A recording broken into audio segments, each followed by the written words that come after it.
So, welcome to this edition of Ken Mogi's Street Brain Radio.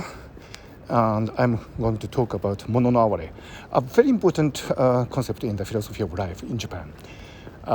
It has been used to explain the way Japanese literature has been developing over the centuries, especially by female writers like Lady Murasaki.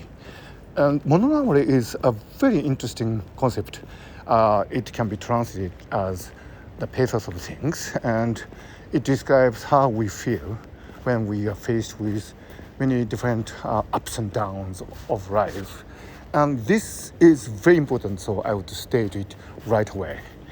Mononaware is not an ethical system. I mean, it has nothing to do with ethics, by which I mean that these ideas that you should do something where it's concerned with politics or love affairs or how to behave with your neighbors and how to approach your family members.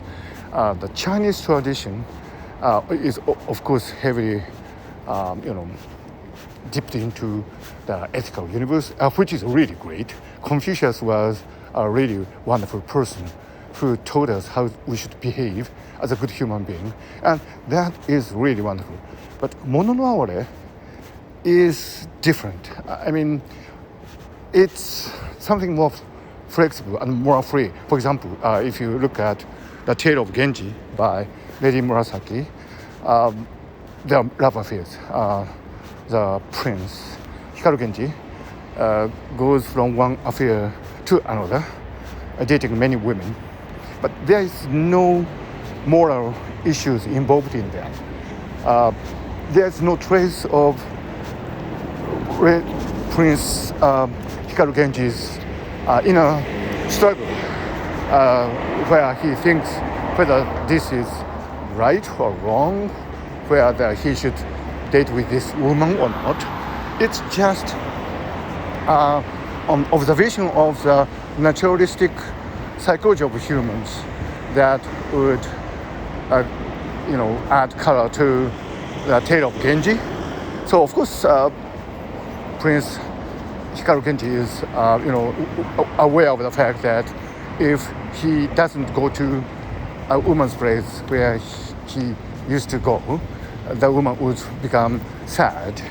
But that doesn't mean that he has done something bad to that lady ethically. It's just an observation of the psychology of humans in a way, probably resembling the stream of consciousness approach, if you like.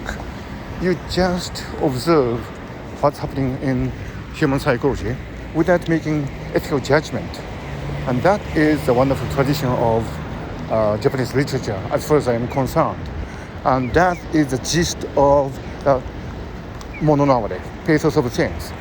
Now, I think it's really extraordinary that Japanese culture was based on mononaware. Of course, this country was, influenced by many external ideas.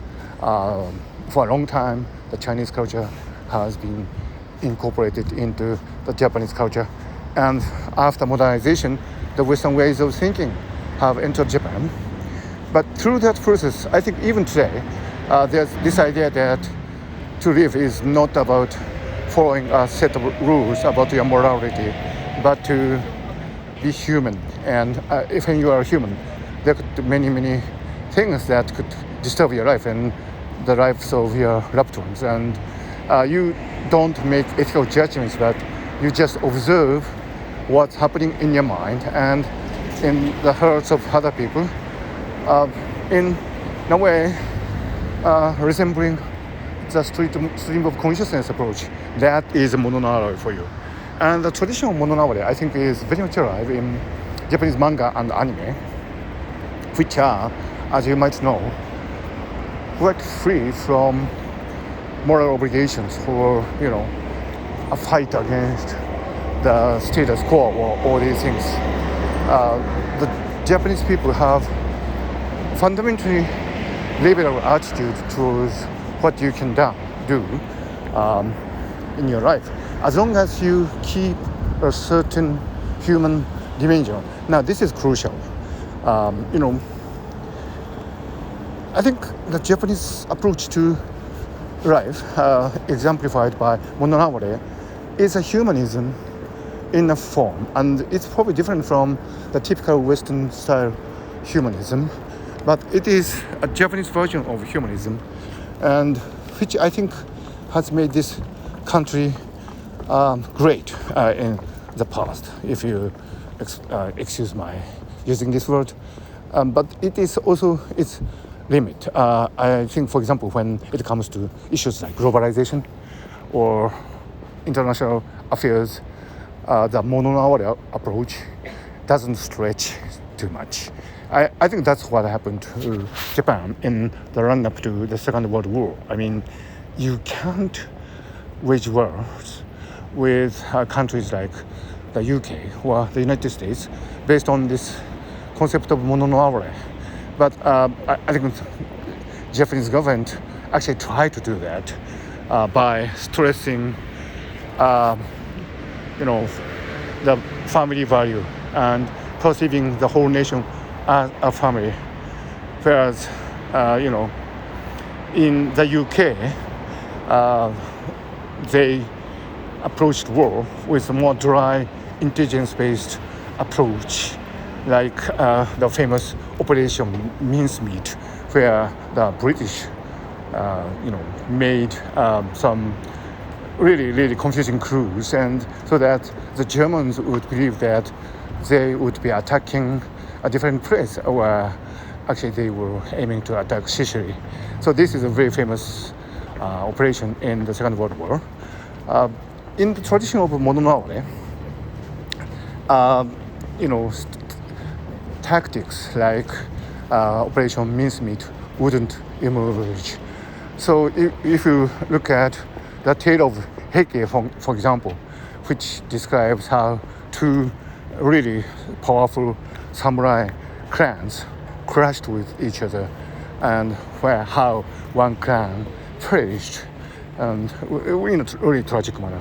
But even describing this really epic scale incident, Mononaware is always there. I mean, there's no objective, distanced criticism of the military strategies. Rather, you accept what happens, even to a young emperor, and describe the sorrows and joys and resignation and repentance and compassion and all these subtle human emotions in a superb literary form, and that is Mononaware. So Mononaware is great when it comes to describing, what's happening within us on a daily basis and on the human scale. And for that, I think Japan is well known. Mishima, who was one of the stars in modern Japanese literature, I think had an understanding of Mononaware. And Kawabata, who won the Nobel Prize for Literature, he also, of course, his works are full of Mononaware. So that is what Japan is famous for. And that's probably why and how Japan is struggling now in this great changing world where dry logic and really hard thought strategies should be adopted in an era of globalization. So it's a tragedy as well as carried on torch, and that's how I feel as somebody who is based in Tokyo and who has learned many wonderful foreign literatures as well as Japanese literatures, and that's how I make comparison. So that's my analysis of Mononaware. Maybe this is a very important topic, so I will come back to this in the future. And if you have any comments, please leave them in the comment section. So the summing up statement of this episode would be, Mononoke starts from the assumption that you don't actually have to follow a specific set of rules concerning your ethics or morality.